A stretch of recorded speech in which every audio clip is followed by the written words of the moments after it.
Merci Madame la Présidente, Monsieur l'Ambassadeur, chers amis, chers collègues. Tous les députés de Dordogne ne sont pas là. Ils sont 4, mais tous les 4 soutiennent la résistance iranienne et ils m'ont presque chargé de dire qu'ils sont avec vous ce soir, ceux qui ne sont pas là, en effet. Que dire après l'intervention du professeur Vidal Quadras? Que rajouter? Il a si bien exprimé ce que nous partageons tous. Moi, ça fait une dizaine d'années, et je vous remercie, Madame la Présidente, et tous celles et ceux qui vous entourent, d'avoir accompagné les députés, aussi de leur avoir permis d'essayer de comprendre ce qui se passe en Iran, ce qui se passe dans cette région du monde, comment le régime des mollahs, en Iran pas plus qu'ailleurs, à qui on ne peut faire bien sûr une quelconque confiance, le professeur vient d'en faire la démonstration, comment dans cette région du monde et dans cet Iran martyrisé par le régime des mollahs, sur lequel, effectivement, nos démocraties, depuis de trop nombreuses années, ont eu tendance parfois soit à fermer les yeux, soit à être insuffisants, soit à ne pas s'attarder suffisamment longtemps sur la question des libertés individuelles, des libertés collectives, et en somme, un petit peu fermer les yeux sur parfois des drames qui se jouaient. Nous avons pendant de nombreuses années suivi le combat des Ashrafiens. Nous avons vu comment ensuite dans le camp Liberty des attaques dramatiques, sanguinaires ont pu être conduites, avec enfin bien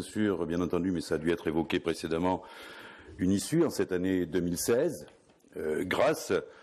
aussi, il faut bien le dire, à l'engagement de pays européens, l'Albanie, qui ne sont pas au cœur aujourd'hui de nos débats peut-être sur la question des libertés, mais qui ont été ici à un moment donné, qui ont pu permettre d'apporter une réponse à cette situation dramatique vécue par ces résistants iraniens du camp Liberty. Aujourd'hui, je crois que dans la continuation de nos interventions, des soutiens qu'on peut vous apporter, Madame la Présidente, apporter à la résistance iranienne, et de faire que sur cette question des droits fondamentaux, des libertés, nous ne transigions jamais. Alors c'est le vœu qu'on peut formuler pour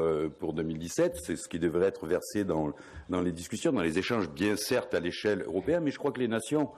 elles-mêmes ont un rôle à jouer, une affirmation sans cesse réitérée. Et de ce point de vue, la France, pas plus mais pas moins que les autres, aura sa place à jouer. Ce combat pour les valeurs communes que vous défendez, il ne trouvera d'aboutissement que si nous ne cédons rien. Eh bien, le vœu que nous pouvons former, et parce que toutes les résistances d'ailleurs qui ont pu aboutir au fil de notre histoire